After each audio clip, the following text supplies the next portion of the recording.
so true. Our courage will pull us through. You teach me and I'll teach you. Pokemon, gotta catch 'em all, gotta catch 'em all, Pokemon. Hello YouTube, this is Necrostevo and you're watching some bonus battles this week. Like I said, the ICL was last weekend and I was able to get a couple of matches from it. Not very many because I had so many opponents who disconnected. But I made a few changes to my team. In this first match I started off with Porygon and Cinccino just because I saw he had so many things weak to Ice Beam. And Porygon is really nice because of its natural special bulk. I also really like running the normal gym Hyper Beam that's adaptability boosted because I've one-hit KO'd Cresselia with it before if it's the more defensive build instead of the especially defensive build. But in the beginning there, I'm able to just clean knock out the Nidoking. He was probably running Modest, I would assume. And here I use After You on my Porygon, who normally would be slower because he's paralyzed, but I was just hoping not to get paralyzed right there. And I'm able to take out the Garchomp before he is able to take out either of my two Pokemon or go for the Earthquake, which is probably what he was going for.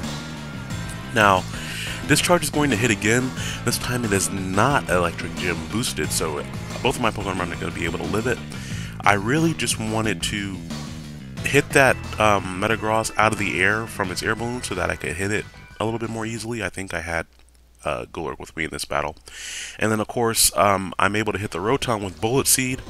I actually get pretty lucky right here and hit all 5 even though this is Technician, and as well as that Rotom took it. And the fact that it was using Discharge, it was probably a little bit more physically defensive. He does just go for Bullet Punch on my Rotom, on my Porygon Z. So I guess maybe I should have just gone for the Dark Pulse last turn. I'm not really sure because he also went for Protect with his Metagross. I'm not sure how much damage that would have done, to be completely honest. Golurk is going to be able to come out here though, and unless he has Ice Punch, I am going to be able to seriously injure him.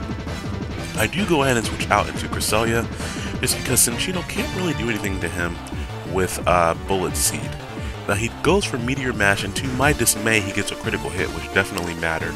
Now I don't really have a good way of dealing with Metagross. Of course, Golurk and Braviary to an extent-ish. Those are two of the changes that I made to this team. Help me deal with Metagross and Cresselia to an extent. But here I'm just going to paralyze it, and now it is going to be the whittle down game, because he's going to target my Cresselia, and he gets the attack boost, and this is looking just really unlikely that I'm going to win this at this point. Because the only thing that I have to hit him with is Helping Hand boosted Bullet Seeds. And so I go ahead and use it just to see how much it does, because if it's barely doing any damage, I'm just going to run. But, you know, after 4 or 5 hits, that's looking pretty good. If I can get 2 more 5 hits, which is extremely unlikely, I can take out that Metagross before he takes me out. Now, even with the +1 Meteor Mash, he's not able to finish off my Cresselia. This Cresselia actually has split defenses, max HP, and then I split the defenses evenly, and I think it has a plus special defense nature. And fortunately for me, though, he gets paralyzed right there, which is some justice for the attack boost and the crit he got on Golurk. And I was really surprised that this opponent didn't run. I had one opponent run when we first got into the battle. I had my Porygon and my Braviary, and he had out a Garchomp and a Hitmontop, and my Braviary got the attack boost, and so he just ran. It was really weird. I don't know why. Whatever. But but fortunately for me, I am going to be able to finish off the Metagross with Bullet Seed after another 5-hit Technician boosted, Helping Hand boosted Bullet Seed, and that was extremely unlikely, but a well-earned victory, so thank you very much, team. Another one of the changes that I made to this team, Braviary, we're going to see it in this next battle, and I really like Braviary, running it alongside Togekiss for Tailwind support, or alongside Cresselia for Thunder Wave / Icy Wind support allows it to outspeed things, and then normally my opponent will see that I have physical attackers like Golurk, Braviary, and Cinccino, and lead off with their Intimidator, which means Defiant will activate, and Defiant is whenever you get a stat drop, you get a +2 attack boost. So if they lead off with Hitmontop, as you see in this team preview here, I'm going to get a +1 attack boost from the beginning, and Braviary can actually one-hit KO 3 out of the 4 Pokemon on my opponent's team with the Life Orb, Superpower, or Life Orb Brave Bird. And we'll get to see Togekiss a little bit later, because I really like the set that I'm running on it. It's kind of a weird EV spread, but it works. But there you go. That's exactly what I was talking about. The +1 for the Defiant is going to activate, which is great. No matter what he does, something is going to be horribly injured or outright taken out. On the first turn, I go for Protect just in case he wants to hit me with Fake Out. And of course he does. Fairly predictable right there. What wasn't predictable that he would double team. And I really like protecting on the first turn with Braviary with Cresselia because it allows me to slow down my opponent. If they have something like a Salamence or something like that, I can just Thunder Wave it. Garchomp, of course, is weak to the Icy Wind. It'll also use up the Yachi Berries and allow Porygon Z to one-hit KO them later. Now, he did make a good move there and switch out into Metagross. Hydreigon is much more threatening than Hitmontop at this point. At any point, I can one-hit KO Hitmontop with Brave Bird. So he's not really that threatening to me. He goes for Close Combat, and it's not even Fighting Gem boosted, so without the Fighting Gem boost, he doesn't even one-hit KO. And that's because I have Max HP, Max Attack on Braviary. Braviary is actually surprisingly bulky. And here I just Protect because I'm expecting priority from one of the two of them, and now I can slow them both down, which is great. That means I can switch Braviary out. He has a Lunberry, but I forced him to burn it at least, which means I can get another chance to paralyze him. And we see how well I take a Meteor Mash there. That's kind of just that physical investment. I switch out into Golurk in case he wants to Sucker Punch. And he actually goes for Protect there.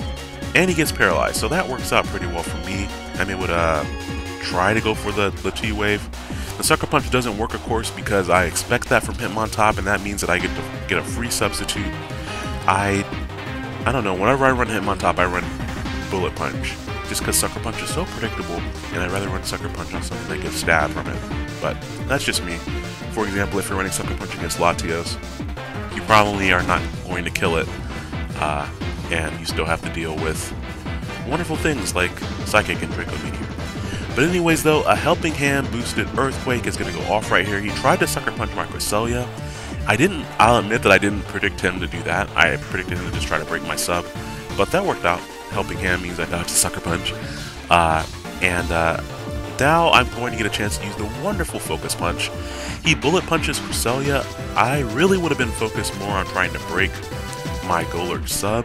Because yes, Cresselia is providing a lot of support here, but as long as Golurk is behind the sub, he's going to have a bad time, I guess is what I'm trying to say here. So now that Hydreigon is down, I can go back out into my Braviary, who has the superpower for Tyranitar and for Metagross. Of course, now I don't have +1. The Sandstorm is up, and I went and did a quick calculation on how much the Sandstorm would do, just to make sure I could live one turn of Sandstorm in case he wanted to go for Bullet Punch or Protect. I wanted him to basically be forced into not protecting this turn, and to get a very powerful Earthquake off. Golurk pairs so well with so many of the Pokemon on this team. Whether they be Levitators or whether they be unable to handle things like Cresselia or Metagross, Golurk can handle them while my other teammate protects or does anything like that. Now he crunches Golurk. That right there was kind of, I guess that was kind of questionable. If he had, I don't know if he had a dual hitting move or anything like that, maybe he could have pulled it out. But of course I had one Pokemon remaining. So Braviary is going to help me take that with a wonderful double down. And good job, team. Those are two well-fought, well-earned victories. And I think my last Pokemon there was Cinccino. So Cinccino would outspit that and killed with a Bullet Seed anyway. Anyways, though, I hope you guys enjoyed this kind of a bonus upload during this week. I'm about to head over to work myself, so be sure to check out the battle upload that I have going up tomorrow. I think we're going to have some more double battle goodness, just to keep the ball rolling with that weird double NU team that I had going on. It's going to be a good match. But you guys have a great day, and I will talk to you later. Bye now.